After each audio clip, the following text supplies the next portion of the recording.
안녕하세요. 투데이 안경 코리아마켓 손유빈입니다. 안녕하세요. 박수진입니다. 미증시의 하반기 첫 거래일의 주인공은 테슬라와 리비안이었습니다. 2분기 전기차 인도량 급증 소식에 동반 강세를 기록을 했는데요. 어제 테슬라 훈풍에 주목을 받았던 2차 전지주가 오늘은 리비안 호재까지 더해지는 모습이었죠. 네, 지난 30일 코스닥에 상장한 새내기 주죠. 알맥이 상한가로 마감하면서 리비안 관련 대장주로 떠올랐습니다.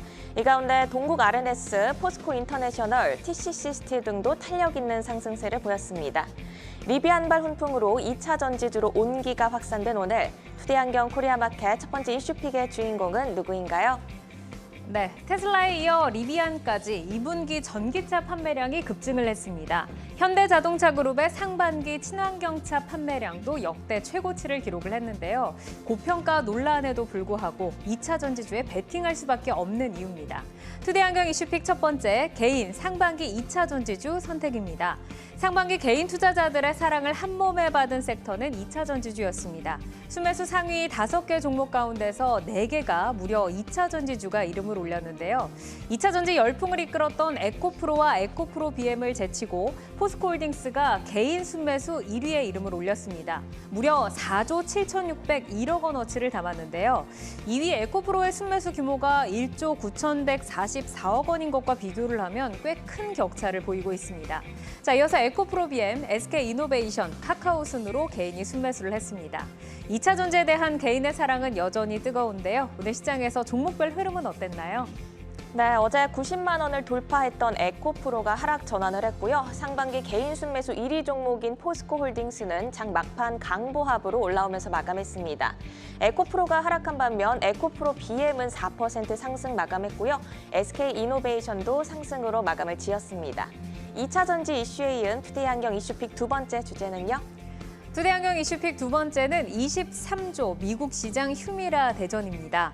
9년 동안 전 세계 의약품 중 연간 매출 1위를 이어온 자가면역 치료제 휴미라의 바이오시밀러 시장이 열렸습니다. 23조 원의 미국 시장의 주도권 잡기 경쟁이 치열하게 진행이 되고 있는데요. 국내에서는 삼성 바이오에프스와 셀트리온 헬스케어가 7월에 나란히 제품을 출시하면서 주목을 받고 있습니다. 오늘 바이오시밀러 관련주 흐름은 어땠나요? 네, 바이오주 개별 모멘텀에 따른 종목 차별화 흐름이 이어지고 있습니다. 오늘 화이자와 1조 2천억 규모의 CMO 계약 소식을 알린 삼성 바이오로직스가 강보합으로 마감을 했고요. 삼천당 제약, SK 바이오팜이 상승세로 마감했습니다. 반면 셀트리온 그룹주는 동반 하락했는데요. 본격 반등의 실마리를 아직 찾지 못한 바이오주. 휴미라 바이오시밀러 모멘텀이 하반기 트리거로 작용할 수 있을지 주목해 봐야겠습니다. 네, 투데이 안경 이슈픽 종목 2차 전지와 바이오 종목 가운데서 뜨거운 관심을 받고 있는 포스코홀딩스와 SK이노베이션, 삼성 바이오로직스 그리고 셀트리온입니다. 자, 이 종목들 투자자 여러분 매수하셨나요? 매도하셨나요? 아니면 아직도 고민하고 계신가요? 종목들의 최적화된 매매 타이밍을 포착해보는 매도의 기술 지금부터 시작합니다.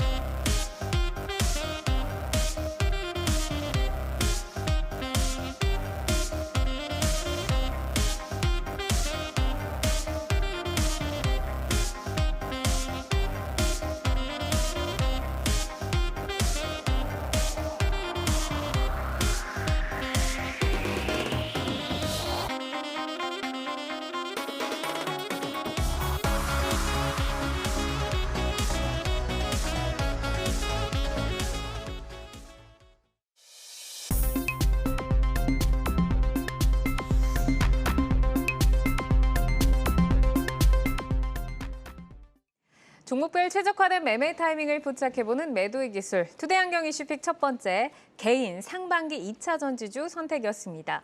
상반기 개인 투자자들이 가장 많이 담은 종목 1위는 에코프로가 아니라 포스코홀딩스로 나타났습니다. 상승률을 보면 포스코홀딩스가 6개월간 45.3% 상승을 했고요. 에코프로 같은 경우는 무려 735.8%를 기록을 했습니다.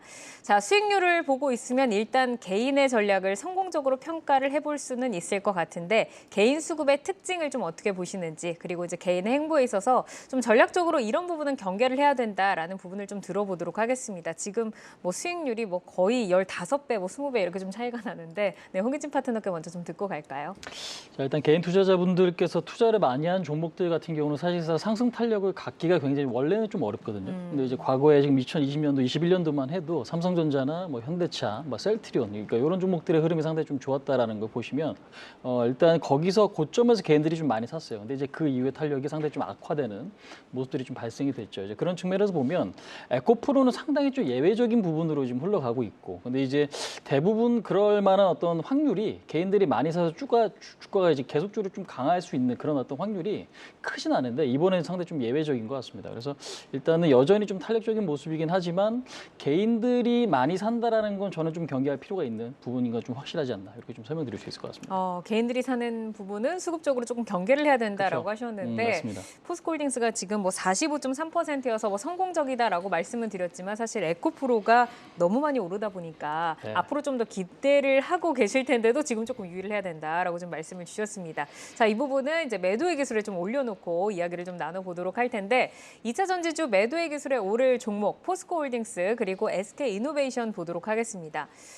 포스코홀딩스 같은 경우는 홍기진 파트너께서 이제 조금 전에 유의하자라고 하시고 이제 스탑을 주셨고 장시영 차장께서는 고우 사인 주셨고요. SK이노베이션은 두 분 다 스탑을 주셨습니다. 자, 포스코홀딩스부터 좀 볼까요? 6월부터 다시 좀 저점을 높이고 있는데 장시영 차장께서는 그래도 포스코홀딩스 좀 더 갈 수 있다라고 좀 사인을 주셨어요. 지금 어떤 힘을 좀 더 받아볼 수 있을까요? 그러니까 최근에 자동차도 좀 잘 팔리고 있고 그리고 여러분 아시다시피 미국으로 공장들 다 넘어가고 있잖아요. 그죠? 네. 대부분의 한국의 기업들도 미국에 공장을 짓고 있고 리쇼어링이 좀 지속되고 있죠. 그러면 인프라 투자가 활발하게 이루어지고 있다는 건데 그럼 가장 많이 필요한 게 아무래도 철강 원자재 재료겠죠. 철강 재료겠죠. 자동차 잘 팔리면 어쨌든 스테인리스 강판이라든지 이런 거 잘 팔릴 거고 뭐 건축물 지을 때 철근이라든지 철강 재료들 많이 쓰일 테니까. 그래서 사실은 2021년도에 실적이 좀 좋았고 올해 2021년, 22년까지 호실적까지는 아니지만 어찌 됐든지 간에 굉장히 좀 호실적을 좀 나타냈습니다. 그리고 사실 올해 상반기까지도 철강 업종에 대한 그러니까 본업에 대한 BP 정도 수준은 좀 하고 있는 거거든요. 그러면 상반기에 이제 실적 개선 기대감이 좀 살아나는 거죠. 어쨌든 2차 전지 재료 관련된 이 이슈로는 올해 하반기부터 시작을 하기 시작해서 내년부터 뭔가 본격화되기 시작하는 거거든요. 근데 그거에 대한 실적 기대감은 내년으로 넘어간다고 하면 당장에 이제 내일 모레부터 삼성전자 실적 발표하기 시작하면서 실적 시즌에 접어서게 되는데 이 분기 네. 실적 발표에 대한 기대감이 좀 살아 있습니다. 철강 업종이 살아나기 때문에. 그래서 그 부분이 먼저 선행이 되고 하반기에 2차 전지 이 사업권에 대한 어떤 실적의 가시권이 조금씩 생겨나기 시작한다면 지금 월봉 기준으로 사실 저는 큰 산을 한번 넘어갈 수 있다라고 좀 생각을 하거든요. 그래서 네. 넘어섰습니다. 넘어섰기 때문에 여기서부터 추세를 어떻게 만들어가느냐가 중요한데 충분히 좀 위로 상방으로 추세를 좀 만들어갈 수 있는 가능성이 앞에 말씀드린 실적에 대해 기대서 가능하기 때문에 지금부터서도 좀 잘 살펴봐도 좋지 않을까 좀 이렇게 생각을 하고 있습니다. 네, 목표 주가 잠시 뒤에 좀 들어보도록 하고요. 지금 2차 전지보다는 그 철강 본업의 실적에 조금 더 주목을 하시는 모습인데 홍기진 파트너께서는 지금 이제 스탑 사인을 주셨어요. 지금 개인이 가장 많이 매수했는데 조금 안타까운 사인이 나왔는데 이유는 어디 있을까요? 일단은 지금 사실상 철강 업황은 중국 경기에 밀접하게 굉장히 지금 영향을 많이 받습니다. 근데 이제 최근에 사실 중국이 계속적으로 부양책을 쓰고 있는데 부양책이 굉장히 속 시원한 모습은 아닌 것 같아요. 자, 우리나라에서도 지금 화학업체라든지 이런 종목들이 저점이 다시 좀 깨져지고 있는 그런 모습들이 좀 나타나고 있거든요. 이 얘기는 뭐냐면 아무래도 이제 경기에 대한 우려감도 분명히 좀 있는 것 같고 중국 부양책이 생각보다 그렇게 썩 시장에 먹히고 있지 않다. 자, 이 얘기는 뭐냐?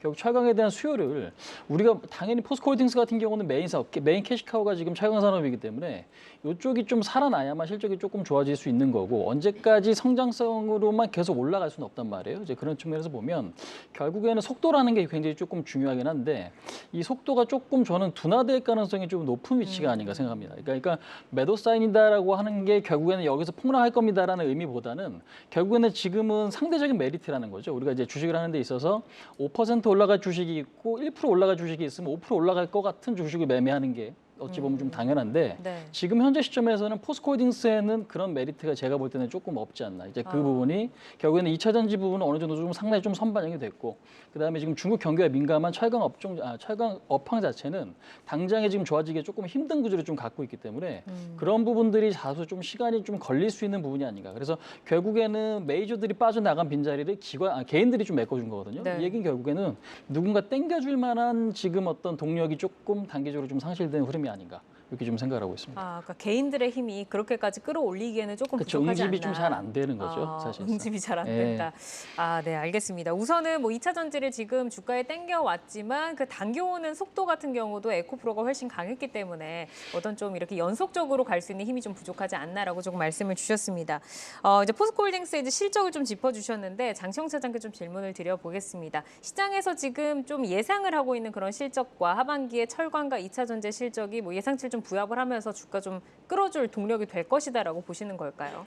그러니까 일단 이제 앞서 파트너님께서 말씀해주신 부분에 대해서 조금 부가 설명을 하자면 네. 1Q의 철강 업종의 OP 마진이 대략 한 2,500억이었거든요. 근데 2Q의 예상치가 6,200억 정도가 됩니다. 그러니까 제가 말씀드리는 거는 3, 4분기에는 안 좋아지는 건 맞습니다. 중국 경기 영향을 맞아서 철강 경기가 안 좋아지는 건 맞는데 어찌됐든 간에 2분기 실적 발표 시즌까지는 괜찮은 실적을 가지고 주가가 올바르게 좋은 방향으로 정방향으로 좀 진행을 할 수 있다라는 거고 그 부분을 하반기에 그러니까 4분기부터 본격적으로 이제 2차 전지 소재 관련 사업에 대한 어떤 이 실적이 가시화되기 시작하거든요. 그러면 그 부분은 분명히 멀티플 상향 요인이 될 수 있고 철강 쪽에서 부족한 부분의 실적을 2차 전지 소재 사업 쪽에서 충분히 메꿔줄 수가 있습니다. 그러면 전반적으로 OP 마진이 연결 기준으로 분기 1조 원 이상을 계속해서 꾸준하게 유지할 수 있다라는 거거든요. 그러면 포스코홀딩스 입장에서 분기에 온기로 5조에서 6조 정도 영업이익. 만약에 2차 전지 소재 사업에서 내년도에 서프라이즈를 낸다고 해서 조금 더 내준다라고 하면 6조, 7조까지도 좀 바라볼 수 있거든요. 그러면 지금 현재 시총 대비해서는 여전히 저평가 밸류에이션을 좀 받을 수가 있는 거고 앞으로 밸류에이션 추정치를 좀 더 상향할 수도 있다라는 증거가 될 수 있기 때문에 저는 개인적으로 2차 전지에 대한 어떤 이 소재 산업에 대한 밸류에이션 이 모멘텀 그리고 앞으로 실적 성장의 모멘텀. 그러니까 철강 쪽은 BP 정도만 해주면 되고 네. 2차 전지 소재 사업 쪽에서 분명히 우리가 뭔가 증가치가 있을 건데 그건 아직 우리가 확인되지가 않았잖아요. 근데 그 부분이 점차적으로 확인될 수가 있다라는 점을 올해 4분기부터 우리가 볼 수 있다면 내년도까지도 충분히 주가 상승에 대한 어떤 멀티플 상향 요인으로 좀 작용할 수 있을 것이다라고 좀 생각을 하고 있는 거죠. 네, 뭐 포스코 하면 이제 저희가 뭐 철강 기업이다라고는 알고 있다가 이제는 포스코 그룹이 뭐 친환경 미래 소재 100년 기업 이렇게 뭐 도약을 목표로 한다. 그리고 뭐 2030년까지 121조 원을 투자를 하겠다라고 좀 밝혔잖아요. 이제는 그리고 또 수소까지 좀 주력 사업으로 등장을 했는데 이 부분은 홍의점 파트너께서 좀 어떻게 보실까요?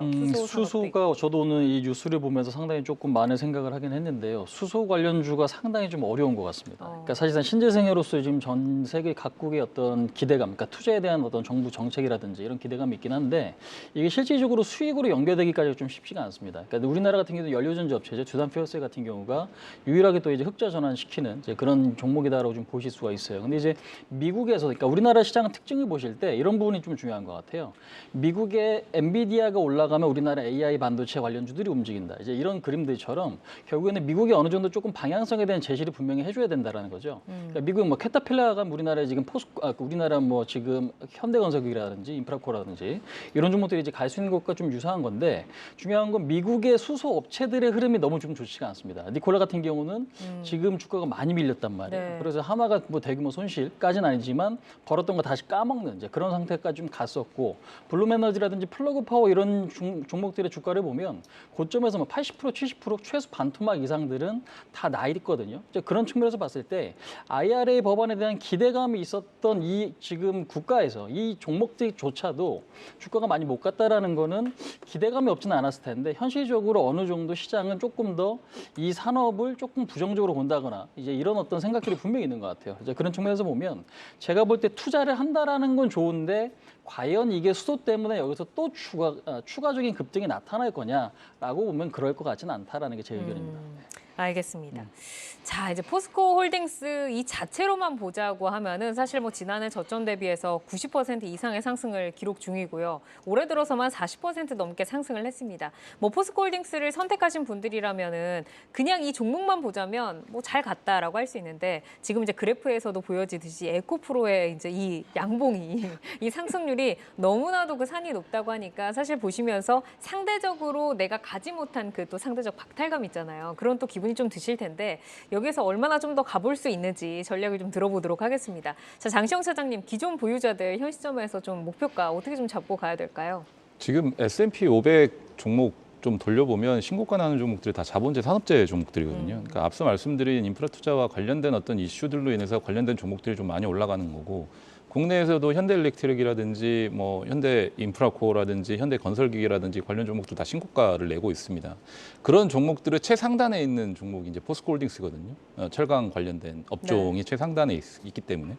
그래서 본격적으로 이제 앞서 말씀드린 대로 다음 주에 2분기 실적 시즌에 들어가게 되는데, 당장에는 실적 모멘텀이 있는 종목 위주로 시장이 좀 재편된 가능성이 높습니다. 그렇기 때문에 실적에 대한 부분에 문제만 없다고 한다면 저는 끝까지 좀 들고 가 보시는 것도 좋다라고 생각을 하고 있고, 지금 철강 본업이 나쁘지 않은 수준입니다. 좋다라는 건 아주 좋다라는 건 아닌데, 나이스하다는 건 아닌데, 나쁘지 않은 수준에서 2차 전지 사업에 대한 기대감이 올해 연말부터 좀 현실화되기 시작한다면 하반기에 요 부분, 지금 요 박스 위쪽에 있는 고점을 충분히 뚫고 또 한 번의 랠리를 만들어낼 수도 있다라고 좀 생각을 하고 있고, 네. 연말 지나서 내년까지 쭉 가져가 보시는 것도 괜찮아 보이고요. 중단기적으로 저는 50만 원 이상도 좀 충분할 것 같다라고 좀 생각을 하고 있습니다. 포스코홀딩스의 주주들의 좀 특성을 보면은 대부분 좀 짧은 매매보다는 장기적으로 베팅을 많이 하시니까 우선 50만 원 목표가 주셨습니다. 자, 이어서 SK이노베이션으로 넘어가 볼까요? 유중 이후 나온 급락세가 이제 다소 좀 진정이 되면서 3거래일 연속 반등에 나서고 있습니다. 오늘도 1.96% 빨간불을 켰는데 두 분 모두 스탑 사인을 주셨어요. 장시영 차장께서도 좀 스탑을 주셨는데 포스코홀딩스는 고를 주셨지만 지금 좀 내려야 하는 이유는 뭘까요? 네, 유상증자 부분, 그리고 신사업인 2차 전지 사업에 대한 어떤 우리가 불확실성, 이게 궤도에 좀 오르지 못한 부분, 빠르게 좀 궤도에 오를 것이라고 생각을 했는데 그 네. 부분이 조금은 걸림돌이 많이 되는 것 같습니다. 그래서 당장에는 이제 유중에 대한 부분이 가장 큰 고민거리일 거고 9월부터 시작이 되니까요. 네. 그리고 2분기에 2차 전지 사업도 적자폭을 줄이기는 하는데 여전히 적자 기조가 유지가 되고 있고 불확실성이 아직 너무 많이 좀 산재해 있는 상황이거든요. 그래서 이렇다 할 돌파구가 당장에는 없기 때문에 주가가 좀 빠른 시간 내에 회복되기에는 조금은 어렵지 않겠느냐, 이렇게 좀 생각을 하고 있는 거죠. 네, 홍희진 파트너도 이제 스탑을 주셨는데 사실 SK이노베이션 같은 경우에는 2차 전지주 가운데서 가장 좀 저평가의 매력으로 좀 담으신 분들이 많으셨을 텐데 뭐 연초 저점 대비해서 상단이 높지만 또 주가 부침도 심했고 수익률도 좋지 않았고 유상증자 공시까지 있었고 이제 후폭풍이 조금 마무리됐다고 봐야 될까요? 아니면 차장님 말씀하신 대로 좀 더 여진이 있다라고 봐야 될까요? 저도 개인적으로 여전히 있다라고 좀 보고 있고요. 일단 기술적으로도 역배열 종목은 사실상 점 매수에 좀 신중해야 된다라고 저는 좀 보고 있고요. 네. 그다음에 지금 에스코 이노베이션 같은 경우는 결국에는 정유 사업이 메인 캐시카우입니다. 근데 이제 최근에 정제 마진도 빠지고 그다음에 지금 유가도 좀 내려오고 있다라는 네. 거죠. 이런 측면에서 보면 결국에는 메인 캐시카우가 조금 흔들리고 있다라는 것 자체는 악재 요인이다라고 좀 보시면 될 것 같고요. 근데 이제 이거는 충분히 변할 요지는 좀 있는 것 같아요. 그러니까 경기가 여기서 좀 좋아진다라면 이조차도 그러니까 이 부분들이 개선될 여지는 있겠지만, 근데 이제 SK온에 대한 부분들이 그동안 좀 발목을 많이 잡아왔단 말이에요. 그러니까 사실상 S-오일이 실적이 좋고 잘 갈 때도 SK이노베이션 못 갔던 이유가 SK온에 대한 어떤 적자 때문이거든요. 이제 네. 이 흐름이 결국에는 이번에는 흑자 전환될 거라는 기대감이 있지만 반대로 이게 만약에 흑자 전환이 안 됐을 때는 실패하면. 더 실망감이 나타날 가능성이 저는 있는 것 같습니다. 이제 그런 측면에서 보면 요즘 시장에서는 이노베이션 말고도 사실상 메리트가 있는 종목들이 굉장히 좀 많아요. 오히려 이제 자동차 같은 경우도 좀 주춤하나 싶더니 다시 그 탄력이 좀 강화되는 그런 모습으로 보면 결국에는 이노베이션도 지금 사실상 우리가 좀 헤쳐나가야 될 길이 많지 않나 이렇게 좀 생각하고 있습니다. 알겠습니다. 이 흑전에 대한 그 기대감, 이제 말씀 주신 것처럼 늘 SK이노베이션의 뒤에 SK온의 그 적자가 이제는 흑자 전환될 것이다라는 기대감이 늘 좀 있었는데 이 기대감에 대해서 그럼 차장님께서는 좀 어떻게 보세요? 성공적일까요? 적자폭이 크게 줄 것 같기는 한데 네. 우리가 SK하이닉스 적자폭이 크게 줄어서 주가가 반등하는 거하고 SK온의 적자폭이 크게 줄어서 SK이노베이션이 반등할 수 있다는 거하고는 굉장히 다른 얘기거든요. 네. 그건 좀 생각을 해보셔야 될 것 같고, 다만 이제 문제가 좀 됐었던 헝가리 공장의 수율이 본격적으로 이제 좀 개선이 되고 있습니다. 그리고 AMPC 효과, 그러니까 미국에서 보조금 받는 거가 2분기부터 이제 실적에 좀 추가가 될 것 같고요. 3분기, 4분기로 가서 좀 커지기는 합니다. 그래서 그 부분에 대한 부분은 좀 긍정적이긴 하고요.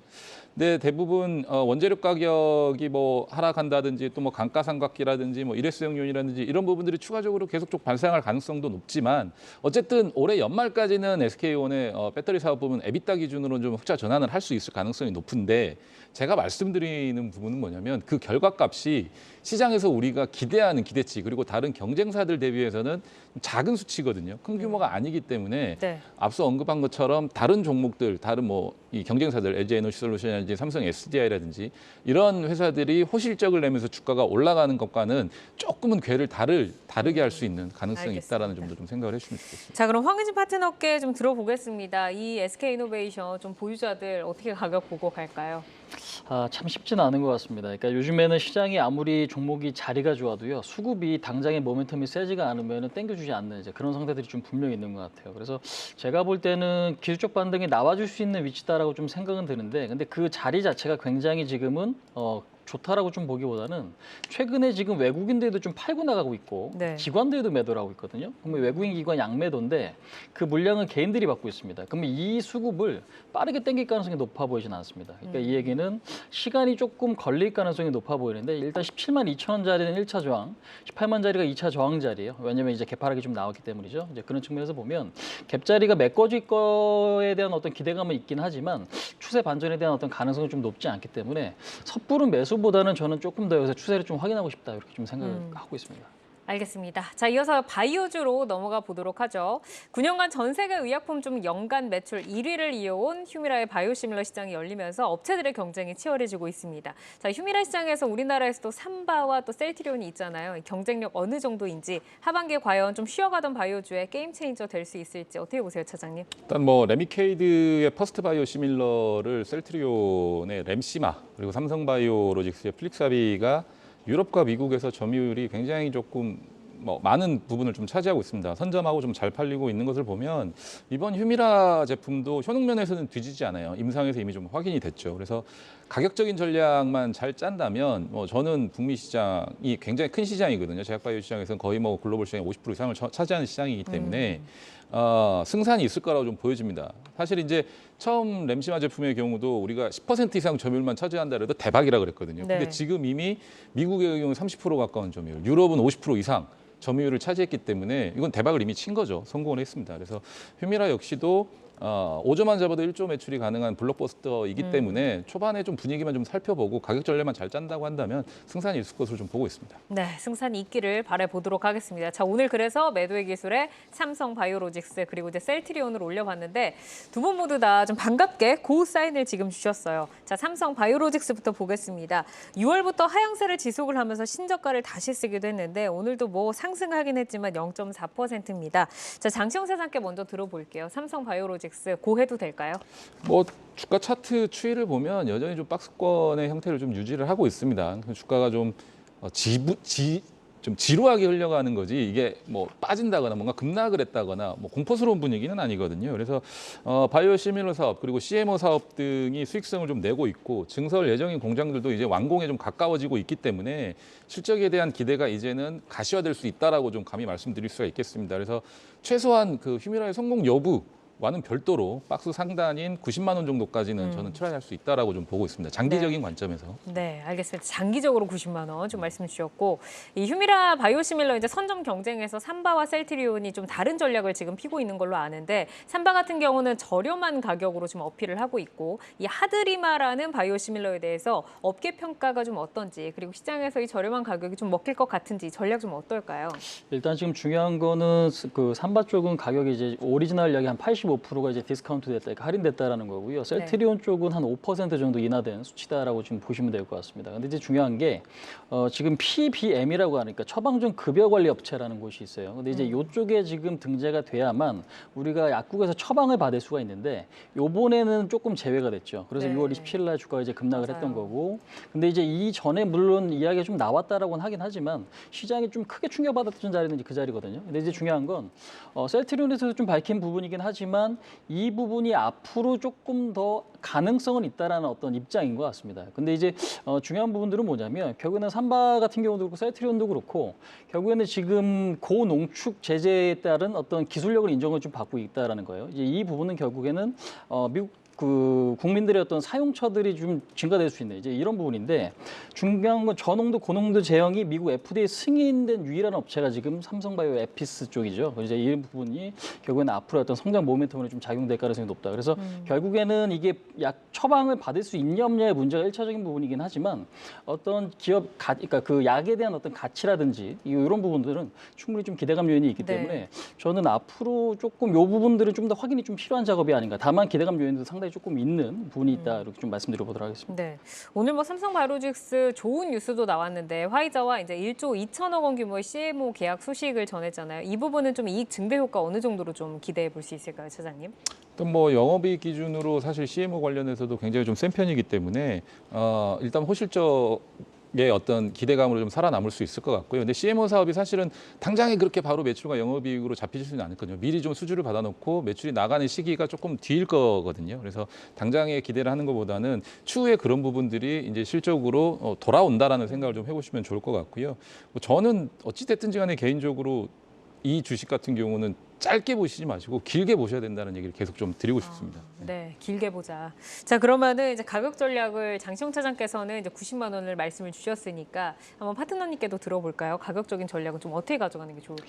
그러니까 사실상 지금 모멘텀도 굉장히 좀 중요하긴 한데요. 그러니까 지금 보면은 우리가 이제 금리가 계속적으로 올라가는 금리 인상 기간이기 때문에 아무래도 이제 제약바이오에 대한 수급이 굉장히 좀 꼬여 있을 가능성이 높습니다. 현재로서도 이제 그런 모습이기 때문에 제가 볼 때는 80만 원이 넘어가면은 저도 90만 원에 대한 어떤 목표치를 좀 가져갈 수 있다라고 좀 생각을 해요. 근데 이제 계속 저점을 깨는 그런 모습에서 큰 박스권에 대한 어떤 지지 가능성도 있어요. 근데 이제 중요한 거는 당장에 올려칠 만한 재료가 지금 좀 부진한데 80만 원을 1차적으로 목표치를 좀 설정하시고 그 다음에 이 자리가 좀 넘어갔을 때는 90만 원에 대한 어떤 정고점에 대한 박스권 상단에 대한 어떤 기대감도 있기 때문에 지금 보시는 게 좀 맞다. 근데 이제 전략적으로 볼 때는 굉장히 느릴 거다라고 저도 좀 보고 있기 때문에요. 빠르진 않아요. 예, 상당히 조금 소극적으로 좀 대응해야 될 때가 아닌가 이렇게 좀 생각하고 있습니다. 알겠습니다. 참 소외되어 있는 이 바이오주 지금 투자하시는 분들이 바이오 투자는 참 어렵구나라고 좀 느끼고 계실 것 같은데 이어서 셀트리온 넘어가 보도록 하겠습니다. 역시 6월부터 우하향 곡선을 그리고 있고 오늘도 또 안타깝게 하향으로 좀 거래를 마쳤는데 두 분 역시 이제 고 사인을 주셨거든요. 홍희진 파트너께 먼저 좀 들어보겠습니다. 셀트리온 매력 있을까요?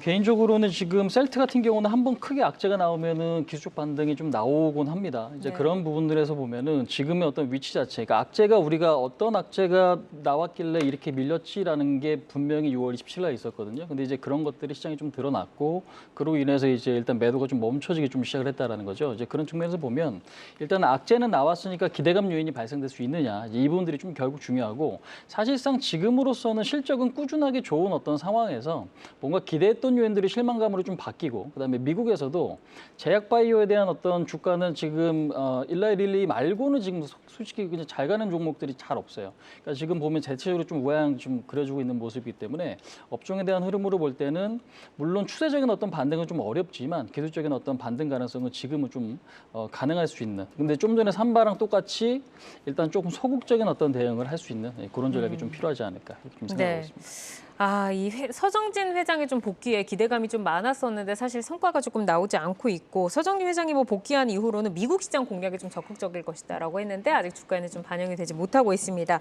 자, 휴미라의 바이오시밀러 유플라이마 앞으로 좀 주가 끌어줄 수 있을까요, 차장님? 그러니까 신제품이 없었으니까 미국 운영이 적극적으로 안 된 거죠. 근데 이제 휴미라 이후의 제품들이 총 6건이 남아 있습니다. 네. 근데 휴미라 성공 여부에 따라서 뒤이은 6건의 후속작도 기대감이 커질 수 있는 부분이고 특히나 이제 준비하는 이 6개 제품 중에는 항암제 제품들도 좀 포함이 되어 있습니다. 그래서 매출이나 이익 성장도에 좀 기여도가 클 것이기 때문에 지금 현재로서는 모멘텀이 충분히 될 수가 있고 기대가 될 수 있는 상황이다라고 좀 말씀드리고 싶습니다. 네, 그러면은 뭐 휴미라를 포함해서 또 6건의 앞으로의 또 미국 시장 공략건들이 있다고 했는데 목표가를 좀 어느 정도로 설정을 하고 가봐야 될까요? 이게 근데 좀 약간 양날의 검인 게 당장에 그런 기대감이 있다고 하더라도 약이라는 게 그렇잖아요. 시장에서 좀 자리를 잡고 매출이 늘어나고 점유율을 차지하는 데 시간이 좀 걸리니까 그쵸. 그 부분을 우리가 좀 확인을 해야 됩니다. 그래서 저는 저 역시도 이제 파트너님과 마찬가지로 장기적인 관점으로 좀 보셔야 될 것 같고 단기적으로는 사실은 대략 한 지금 가격에서 18만 원 정도, 17만 원 정도 이 정도 상태를 유지를 할 것 같고 이게 이미 월봉 기준으로 사실 쌍봉을 찍고 내려와서 기간 조정을 거치고 있는 상황이기 때문에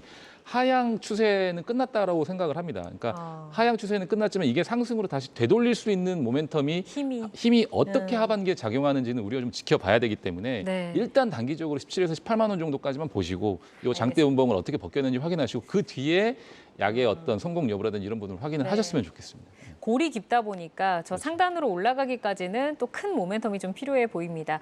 자, 오늘 포스코홀딩스와 SK이노베이션, 삼성바이오로직스 그리고 셀트리온까지 네 종목을 살펴드렸습니다. 현재의 주가와 현재의 모멘텀을 기준으로 저희가 종목들의 매매 포인트 제시를 해드리기 때문에 시장이 변화한다고 하면 전략도 함께 변동될 수 있는 점 유의를 해주시기를 바라겠습니다. 주요 이슈와 모멘텀 계속해서 팔로우하면서 여러분의 전략 체크해드리겠습니다.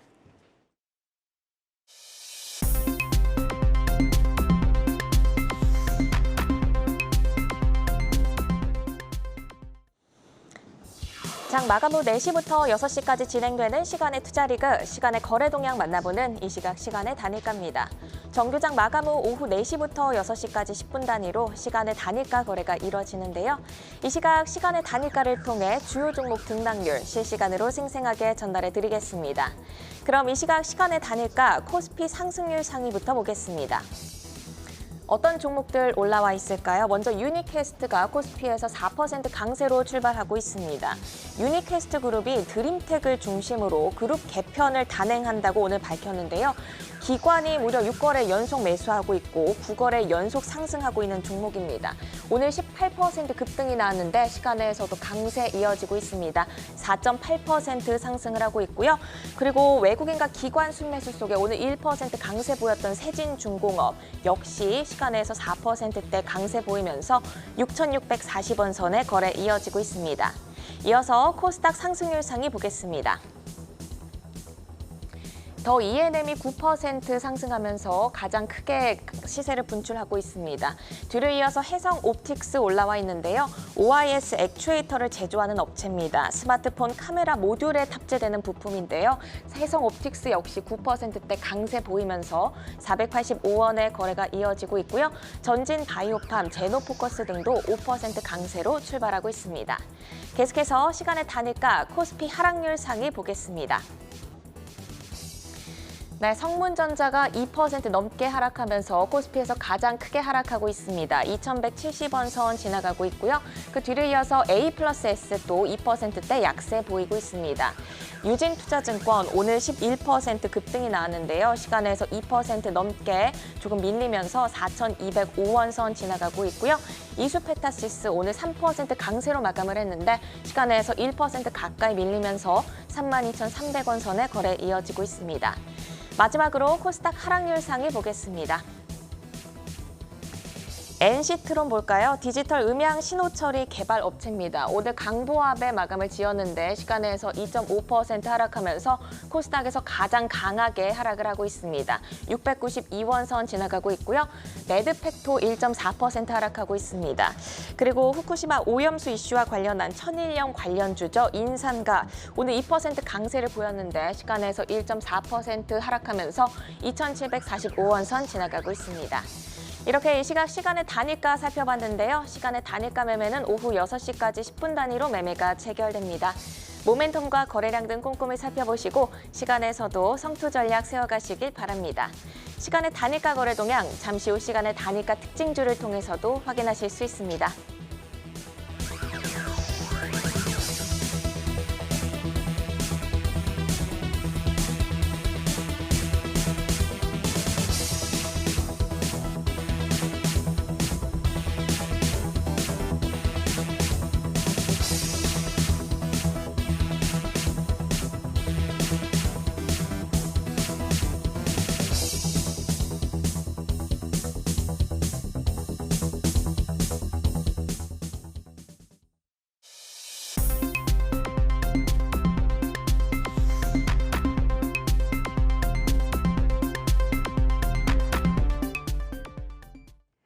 다양하게 부각되는 이슈와 모멘텀 속에서 연속성 있는 재료로 우상향할 주인공 누가 될까요? 주도주로 떠오르게 될 종목을 미리 만나보는 라이징 스탁입니다. 자, 먼저 지난 라이징 스탁의 수익률 베스트 종목 먼저 만나보도록 하겠습니다. 홍희진 파트너의 종목이죠. 5월 30일에 제시한 펜트론 목표가 16,500원을 돌파를 하면서 수익률 38%를 기록을 했습니다.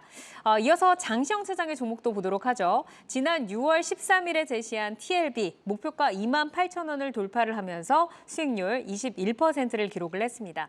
자, 펜트론부터 좀 질문을 드려보도록 하겠습니다. 목표가 16,500원을 돌파를 했고 지금 목표가를 상향 조정해 주신 것 같은데 전략 다시 한번 점검 받아볼까요? 네, 펜트론 같은 경우는 SMT 검사 장비, SMT라는 거 결국 실장이 잘 됐나 안 된다를 이제 확인하는 건데요. 반도체 업황에서 굉장히 좀 중요한 부분이고, 그다음 반도체 후공정 검사 장비, 그다음 2차 전지 검사 장비를 만들고 있는 기업입니다. 근데 이제 동사 같은 경우도 이제 모멘텀이 굉장히 조금 강했고, 그다음에 이제 시가총액이 좀 낮았죠. 근데 이제 19,500원짜리에 대한 어떤 오늘 그 부분에 대한 어떤 저항이 좀 있었는데, 오늘 고점보다 조금 더 높은 19,500원 정도로 좀 차익할 수 있는 기회를 좀 보시고, 눌림이 조금 양호하다면 그때 좀 재매수하는 전략으로 보시는 게 지금 현재 시점에서 좀 맞지 않나 이렇게 좀 말씀드리도록 하겠습니다. 지금 신고가 행진을 보고 있는데 여기서 더 뛰어넘어서 19,500원까지 좀 돌파해보자. 자, 장시영 차장의 TLB도 좀 들어보도록 하겠습니다. 역시나 목표가를 상향 조정해 주셨는데 전략 점검 받아볼까요? 저는 개인적으로 최근에 이제 이 신고가를 내는 모습이 굉장히 조금 매력적이다라고 좀 말씀을 드리고 싶거든요. 상장 이후에 굉장히 지리부진하게 회사에 대한 어떤 성장성이라든지 기술력 이런 부분들은 좋게 평가받아왔지만 네. 주가가 좀 못 가고 박스권에 갇혀 있었었는데 그 부분을 최근 거래량 그리고 최근의 어떤 주가의 횡보로 한 방에 좀 다 뚫어냈고 앞으로의 추세가 얼마만큼 움직일지를 우리가 예측할 수 없을 만큼의 차트를 좀 굉장히 아름답게 만들어놨거든요. 저는 그렇게 좀 평가를 하고 싶어서 하반기에 만약에 DDR5라든지 그리고 반도체 관련 또 이 관련해서 SSD 관련해 가지고 업황이 조금이라도 개선이 된다고 한다면 그리고 그 부분에서 실적이 개선되는 모습이 또는 좋아지는 모습이 조금이라도 나온다고 한다면 상방은 좀 더 크게 열려 있다라고 좀 보시면 될 것 같고요. 저는 네. 그래서 기술적으로는 단기적으로 35,000원 정도까지는 충분히 좀 노려볼 수 있다라고 판단을 하고 있고 알겠습니다. 그 뒤로 쉬어가면서 다시 한번 재매수 지역을 좀 노려보시는 것도 나쁘지 않다라고 보고 있습니다. 네, 지금 가격에서도 15% 정도의 업사이드를 다시 주셨습니다. 자, 펜트론과 TLB와 함께 라이징 스탁이 될 투데이안경 코리아마켓 오늘의 종목도 확인을 해보도록 하겠습니다. 자, 세 분의 종목 화면으로 먼저 확인을 해보시죠. 자, 노은민 파트너께서는 SK 오션플랜트, 홍희진 파트너 TSE 그리고 장시영 차장 인텔리안테크 가지고 오셨는데 노은민 파트너의 종목 먼저 만나볼까요? SK 오션플랜트 지금 라이징 포인트 어떤 거 있을까요?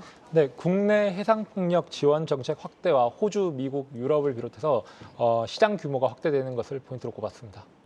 국내 해상폭력 지원 정책 확대 그리고 이제 글로벌 시장에서도 성장세를 좀 꼽아 주셨는데 국내 좀 정책이 끌어가는 효과 많이 좀 받아볼 수 있을까요? 네, 현재 우리나라는 이제 정부 정책으로 이제 원전을 비롯하여서 이제 재생에너지를 지금 확대하려고 하는 흐름을 보이고 있는데요. 네. 세부적으로는 이제 해상폭력 촉진법을 준비하고 있고 그리고 울산과 같은 대도시에 해상부유 풍력 단지를 준비하고 있습니다. 그래서 그런 법이 입법을 통과하면은 국내 재생에너지 시장의 확대를 도와줄 것으로 예상하고 있습니다. 해외에서는 그러면 어떻게 좀 성장을 해나갈 수 있을까요? 네, 일단 SK 오션 플랜트의 대표적인 매출은 이제 대만에서 보통 이제 발생이 되고 지금 오는 3분기에서도 이제 대만으로서의 신규 수주가 예상되고 있는데 네. 그뿐만이 아니라 이제 일본이라든지 호주 그리고 미국에서 이제 계속적으로 이제 해상 풍력 단지를 준비하고 있기 때문에 거기에 진출이 가시화된다라면은 조금 더 주가 상승을 이끌어내지 않을까 예상하고 있습니다. 대만이 아니라 이제 글로벌까지 넓힐 수 있다. 그럼 가격은 어디까지 좀 올라가 볼 수 있을까요? 네, 해당 차트 보시면은 이제 2022년 이제 7월부터 이제 오랫동안 이제 저점을 지금 다지고 지금 다시 올라가고 있는 종목인데 최근 이제 19,000원 여기 있는 저점이 이제 깨지지 않고 있는 부분이어서 여기 있는 지지선과 힘을 바탕으로 한다면은 목표가는 이제 23,000원까지 그리고 손절가는 19,500원 정도로 잡으시면은 좀 더 좋은 성과가 있지 않을까 생각하고 있습니다. 네, 알겠습니다. 자, 이어서 홍희진 파트너의 라이징 스탁 TSE로 넘어가 보도록 하겠습니다. TSE의 라이징 포인트 만나볼까요? 자, 프로브카드 1위 업체가 최대 수혜다라고 좀 말씀드려보도록 하겠습니다. 이게 좀 D램 확대랑 좀 연결이 되어 있는 것 같은데 어떻게 좀 수혜를 받아볼 수 있는지 자세히 들어볼까요? 지금 시장에서는 사실상 우리가 이제 AI 쪽에 대한 어떤 반도체 수요 기대감이 이제 HBM 쪽에 대한 기대감이 시장에 굉장히 조금 강하죠. 근데 이제 이게 점진적으로 파생되고 있는 이제 그런 부분이죠. 근데 실질적으로 삼성전자나 하이닉스의 어떤 감산 이슈가 반도체 가격을 조금 또 빨리 끌어올릴 수 있다라는 어떤 전망대도 좀 있는 것 같습니다. 네. 근데 이제 중요한 건 우리가 이제 앞으로 이제 업황, 그러니까 반도체라는 건 사실 사이클 산업이기 때문에 우리가 반도체를 안 쓸 수는 없잖아요. 이제 그런 측면에서 보면 결국에는 이 반도체 가격이 이제는 좀 좋아지고 더 많이 올라가는 흐름들이 나타나면 결국은 1위 업체들이 가장 큰 수혜를 좀 많이 볼 수 있다라는 건데, 근데 이제 지금 시점에서는 실적보다는 어떤 기대감이 먼저인 것 같습니다. 아무래도 이제 새로운 공정에 대한 기대감이 좀 작용을 하고 있는데요. 동사 같은 경우는 이제 프로브카드가 국내 1위 점유율을 좀 차지하고 있고요. 글로벌 점유율 한 7위 정도 됩니다. 근데 이제 중요한 건 지금 현재로선 프로브카드라는 건 그 검사 장비라고 이해하시면 될 것 같아요. 근데 이제 이 프로브카드에 대한 어떤 점유율이 D램 쪽은 그동안에 지금 폼팩터라든지 일본 MJC 쪽이 거의 이제 독과점의 형태를 좀 띠고 있다는 거죠. 근데 이제 이 D램 쪽에 대한 어떤 쿼럴 이번에 좀 통과를 했고, 아직까지는 D램 프로브카드에 대한 매출이 나오고 있지는 않지만 올해 연말이나 아니면 내년 정도에는 그 매출이 좀 가시화될 가능성이 높다. 그래서 결국에는 수입산이 많았던 게 국산화에 좀 성공을 해서 주가가 이제 올라갈 수 있는 어떤 기대감이 좀 발생될 수 있다는 거죠. 그다음에 중요한 게 과거에 2021년도에는 HBM 쪽 테스트 소켓도 지금 동사가 좀 개발을 하고 양산해서 납품했던 이력이 있거든요. 이제 그런 측면에서 보면 HBM3에 연관되어 있는 어떤 관련주로도 앞으로는 기대감 있게 움직일 수 있을 가능성이 좀 있다라는 거고요. 동사 같은 경우는 지금 테스트 소켓도 지금 사업을 하고 있는데 지금 공급처가 굉장히 좀 다변화되어 있다는 게 굉장히 좀 중요한 것 같아요. 삼성전자, 하이닉스, 그다음에 지금 뭐 마이크론이라든지 인텔 쪽. 그러니까 이게 결국에는 프리미엄으로 좀 작용을 해서 업황이 좋아진다라고 하면 가장 빠른 어떤 실적 개선 속도가 나타날 수 있는 종목이다. 근데 이제 최근에 좀 전에도 말씀드렸다시피 과거에 HBM에 대한 어떤 테스트 소켓을 납품했던 이력이 있기 때문에 현재는 이 부분이 당장의 모멘텀으로도 좀 작용될 수 있다는 거죠. 이제 그런 네. 측면에서 보면 생각보다 조금 빠른 어떤 주가 상승도 지금 위치는 좀 가능하지 않을까 알겠습니다. 이렇게 좀 말씀드려보도록 하겠습니다. 가격 바로 좀 만나볼까요? 가격은 지금 현재 오늘 57,600원 정도의 주가가 좀 마무리가 됐습니다. 근데 이제 중요한 건 6만 원에서 58,000원짜리. 그러니까 저는 그 정도까지는 매수하셔도 되는 위치다라고 좀 생각을 하고요. 오늘 종가부터 좀 윗자리예요. 근데 네. 이제 21선까지는 눌릴 수 있다라고 보시는 게 저는 좀 좋을 것 같아요. 그래서 한 번 사고 더 빠지면 더 사는 이제 그런 전략이 좀 맞는 것 같고, 그다음에 1차적으로 목표치는 7만 원짜리. 그다음에 손절 라인은 4만 원 정도 좀 잡고 대응을 하신다면 알겠습니다. 반도체에서는 후속 종목으로 상당히 네. 좀 매력적이지 않나 말씀드려보겠습니다. 내려가면은 더 담아서 좀 7만 원 목표가를 두고 가보자라고 말씀 주셨고, 자 이어서 장시영 차장의 인텔리안테크 들어볼까요? 어떤 포인트 있을까요? 아마존양 이 게이트웨이 이 안테나 수주로 인해서 실적 상향치가 충분히 더 올라갈 것이다라는 게 저희 포인트입니다. 네, 스토리와 목표가까지 한꺼번에 들어볼까요? 일단은 최근에 유상증자 증권거래 신고서에 컴퍼니 A사라고 좀 밝혔는 게 아마존이죠. 아마존이 위성통신 사업을 진행하는데 기존의 인텔리안테크 같은 경우는 원앱이라든지 뭐 캐나다의 텔레셋이라든지 저게도 위성 인터넷 사용자를 위한 안테나를 공급을 했는데 이번에 아마존과 공급 계약을 체결한 부분은 게이트웨이라고 해서 인공위성으로부터 전파를 수신해주는, 그러니까 뭐 굳이 따지자면은 기지국에 설치되는 어떤 안테나 수주를 최초로 했다라는 점이 굉장히 좀 고무적이고, 계약에 따라서 이제 게이트웨이 사이트 800여 곳의 안테나 공급을 할 전망으로 좀 보여지는데 올해부터 이제 본격적인 수주가 기대가 됩니다. 그러면 한 사이트당 4개에서 5개 정도 안테나가 필요하게 되면 전체 시장 규모는 8천억에서 1조 정도 시장으로 좀 파악이 되는데 최소 50% 이상 점유율을 차지한다라고 하면 4천억에서 5천억 정도의 매출이 추가적으로 좀 발생할 수 있다라고 좀 보시면 될 것 같습니다. 그래서 2023년 실적은 3,600억 정도, 영업이익 270억 정도인데 내년부터 가파르게 이 실적 추정치가 변경될 가능성이 있기 때문에 유상증자 이슈도 다 이미 지나갔고 개파락하고 다 빠질 건 다 빠졌습니다. 그래서 유상증자가 내일 모레면 마무리가 되는데 그 이후에 주가 추이를 한 번 더 주목을 해보셨으면 좋겠습니다. 네, 가격 바로 만나볼까요? 그 차트상으로 봤었을 때 좀 굉장히 좀 애매한 상황일 때는 우리가 차트가 이거 어떻게 봐야 될지 모를 때는 거꾸로 보시면 굉장히 편하거든요. 거꾸로 보시면 좀 쉽게 말씀드리겠습니다. 여러 가지 뭐 지표 빼고 쉽게 말씀드리면 지금 이렇게 거꾸로 보시면 이 주가의 모습은 누가 봐도 빠질 것 같은 모습이거든요. 네. 앞으로 밑으로 충분히 더 빠질 수 있는 그러네요. 모습이기 때문에 갭을 메꾸고 더 빠질 수 있는 상황이라 저는 개인적으로 지금 현재 수준에서도 9만 원 이상까지도 좀 노려볼 수 있겠지만은 유상증자라는 어떤 그 이후의 상황이 조금 고민스러워서 매수는 7만 5천 원 정도 부근에서 하시면 좋을 것 같고요. 네. 10만 원까지도 아마도 내년까지 좀 보시면 좋을 것 같습니다. 근데 단기적으로는 일단은 9만 5천 원에서 9만 2, 3천 원 정도 수준에서 좀 공방이 있을 예정이니까 네. 그 부분에서 조금 판단을 잘 하셨으면 좋겠습니다. 알겠습니다. 자, 노우미 파트너의 SK 오션플랜트, 홍희진 파트너의 TSE, 그리고 장시영 차장의 인텔리안테크까지 짚어드렸습니다. 내용들 참고하셔서 주도주 잘 선점을 해나가시기를 바라겠고요. 함께해 주신 홍희진 와우넷 파트너, 장시영 유한타증권 압구정지점 차장 여기서 인사드리겠습니다. 고맙습니다.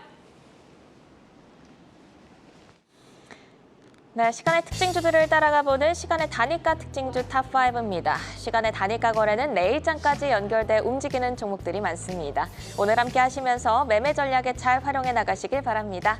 그럼 특징주 5위부터 확인하겠습니다. 삼화전기인데요. 콘덴서 제조업체로 3거래 연속 상승하고 있습니다. 오늘 정규장에서도 4% 상승으로 마감을 했는데요. 시간에서 1.5% 상승하고 있네요. 4위 종목은 덕양산업입니다. OEM 납품을 주로 하는 자동차 내장 부품 제조업체입니다. 오늘 60일선 지지를 받고 정규장에서 8% 급등했는데요. 시간에서의 움직임도 좋습니다. 3%까지 상승률 끌어올리고 있네요. 3위는 코드네이처입니다. 8거래 연속 강하게 상승하고 있는 종목입니다. 최대 주주 변경 소식이 영향을 주고 있는데요. 오늘도 17% 급등했는데 시간에서도 강한 기세에 이어지고 있습니다. 이 종목은 내일 하루 동안 투자 경고 종목으로 지정되니 참고하시기 바랍니다. 바로 이어서 2위 만나보겠습니다. 유니캐스트입니다. 유니캐스트 그룹이 드림텍을 중심으로 그룹 개편을 단행한다고 밝혔는데요. 기관이 6거래 연속 매수하고 있고 무려 9거래 연속 상승하고 있습니다. 오늘도 18% 급등을 했는데요. 시간에서도 5% 강세 보이고 있습니다. 바로 이어서 1위 만나보겠습니다. 네오셈입니다. 메모리 테스트 장비 전문 업체인데요. 국내 반도체사 신규 SSD 품질 테스트 통과 소식에 정규장에서 8% 급등했습니다. 시간에서도 거래량 실리면서 1.9% 상승하고 있는데요. 네오셈부터 볼까요? 반도체 업황 회복 기대감과 함께 주목을 받고 있습니다. 오늘 52주 신고가를 경신하기도 했는데 우상향 흐름 기대해봐도 좋을까요? 반도체 관련주인 네오셈이 지난 한 2022년 6월부터 지난 1년 동안 이제 박스권을 계속적으로 하다가 지금 박스 돌파형 수급으로 이제 호재를 터트리면서 상승을 하고 있는데 지금 반도체 관련 쪽 같은 경우에는 이제 삼성전자가 이번에 이제 잠정 실적을 발표하면서 전체적으로 2분기에 삼성전자 실적을 딛고 3, 4분기에 나아질 것이라는 기대감이 확산되고 있기 때문에 전반적으로 반도체 관련주들 호재들이 이제 투자자들의 관심을 많이 받고 있는 것 같습니다. 그래서 현재 지금 오랜 기간 동안 그 박스권을 이제 수급으로 돌파를 하고 있는 부분이기 때문에 당분간 실적까지 긍정적으로 이어진다면 이어지지 않을까 이렇게 예상하고 있습니다. 네, 이어서 시간의 단일가 특징주 탑5 5위 삼화전기도 보겠습니다. 페라이트 관련주인데요. 오늘 정규장에서 4%대 상승이 나왔습니다. 시간에서도 지금 상승률 끌어올리고 있는데 내일장 전망은 어떻게 보실까요? 네, 일단 삼화전기, 삼화전자 그리고 유니온 머터리얼처럼 히토류라고 이제 불리는 히토류 관련주라고 불리는 종목들은 지금 최근에 8월 1일로 예정되어 있는 이제 중국에서 이제 미국으로의 이제 그 갈륨과 마그네슘 이제 수출 통제와 함께 지금 옐런 미 재무장관이 이제 방중을 앞두고 있어가지고 이에 대한 우려감으로 오늘 최근 수급을 받았었는데요. 이제 방중에서 이제 어떠한 결과가 나올지는 모르겠지만은 이제 방중 관련 회담을 거치면서 해당 관련주의 이제 관심도도 조금씩 증가하지 않을까 생각하고 있습니다. 그리고 이제 최근 삼화전기랑 삼화전자가 이전에 있었던 2주 전에 시장이 조정받을 때는 이제 인상가라든지 천일염 관련주들이 올라갔다면 지금은 시장이 조금 조정을 받는다라면 이제 히토류 관련주 쪽이 이제 모멘텀을 얻고 다시 한번 상승하는 거 보여서 앞으로 좋은 흐름 보이지 않을까 예상하고 있습니다. 네, 오늘 짝 특징주로 LG전자도 한번 살펴보도록 하겠습니다. 오늘 52주 신고가를 경신하기도 했습니다. 최근 수급을 보면 또 기관의 수급이 연속적으로 또 들어오고 있는데요. 이 종목의 전망은 어떻게 보실까요? 네, 저도 이제 그 대형주 중에서 가장 좀 전망이 좋은 기업을 대표적으로 꼽으라면은 LG전자라고 생각을 하고 있는데 이제 삼성전자와는 달리 이제 LG전자는 계속적으로 이제 영업이익이든 실적이 계속적으로 이제 최고 수치를 이제 돌파하려고 하는 그런 움직임 자체가 계속 보이고 있어서 해당 주가 역시도 마찬가지로 이어지지 않을까 판단하고 있습니다. 네, 저희는 내일 어떤 키워드에 중점을 두고 대응해 나가야 할지 내일장 전략까지 마지막으로 듣고 가겠습니다. 네, 내일장은 이제 오늘 시장에서 조금 약간 밀렸던 것처럼 오늘 미국 시장 자체가 휴장으로 예상되고 있기 때문에 아마 내일도 오늘과 같은 기조 이어지지 않을까 생각하고 있습니다. 하지만 지난 2주 동안 조정을 거쳤던 거를 이제 지금 새롭게 반등하는 만큼 반등세가 이어지지 않을까 그렇게 또 기대하고 있습니다. 네, 이렇게 오늘 시간의 특징주 살펴봤는데요. 시간의 특징주들은 내일장 흐름과 방향성을 같이 하는 경우가 많습니다. 종목별로 베스트 전략자 드렸으니까 참고해 보시고요. 오늘 함께해 주신 노훈민 와운의 파트너는 여기서 인사드립니다. 고맙습니다. 아시아 증시와 유럽 시황 전해드립니다. 장마의 시작으로 흐린 하늘이지만 아시아 증시가 힘을 내줬습니다. 상해 종합지수는 미중 관계 불확실성과 추가 부양책 시행 기대감이 맞물리면서 강보합권에서 장을 마감했습니다. 선전지수 0.3% 상승 마감이고요. 항생은 마감을 앞두고 0.7% 빨간불로 거래를 이어갑니다. 중국 정부가 반도체 핵심 자원인 갈륨과 게르마늄의 수출을 통제합니다. 오는 8월 1일부터 시행이 되는데요. 미국의 대중국 제재에 맞선 중국식 대응이라는 해석이 나오고 있습니다. 이번 통제는 히토류 기술 수출 금지에 이어서 또 다른 자원의 무기화라고 할 수 있습니다. 두 금속은 칩 제조나 통신, 군사 장비용 반도체에 두루두루 쓰이곤 하죠. 이런 용도를 고려할 때 수출 통제가 본격화되면 관련 산업은 물론 우리나라에 미치는 파장이 작지 않을 걸로 보입니다. 유럽 개장 상황 알아보도록 하겠습니다. 어제 하락 마감한 닥스, 오늘은 강보합권에서 출발했습니다. 독일이 반도체 생산기지 건설을 위해서 이민법 개혁에 나섰습니다. 막대한 지원금으로 인텔과 TSMC 등 글로벌 반도체 업체의 투자를 끌어내면서 반도체 생산기지 설립을 추진했죠. 하지만 이를 뒷받침한 인력이 부족해지자 외국인 인력 확보를 위해 이민법에 손을 댔습니다. 그동안 외국인 근로자는 독일 고용주의 채용 입증이 있어야만 취업 비자를 받을 수 있었습니다. 하지만 이번 법안 통과로 비EU 근로자들도 대학학위나 직업 관련 자격증이 있다면 최대 1년간 독일에 머물면서 활동을 할 수 있게 됐습니다. 또 학력과 독일어 능력 등의 취업 비자 발급 기준도 낮아지게 됐습니다. 이어서 프랑스 개장 상황도 알아보도록 하겠습니다. 까크 지수는 오늘도 힘을 내주고 있습니다. 0.13% 소폭 상승하면서 장을 열었습니다. 내일 오후에는 프랑스의 5월 산업 생산률이 발표되니 체크해 보시기 바랍니다. 지금까지 아시아 증시와 유럽 시황 전해드렸습니다. 투데이안경 코리아마켓 방송이 끝난 후에도 유튜브에 라이징 스탁으로 검색하시면 다시 보실 수 있습니다. 네, 투데이안경 코리아마켓은 여러분의 든든한 전략 동반자가 되어드리겠습니다. 함께해 주신 여러분 고맙습니다.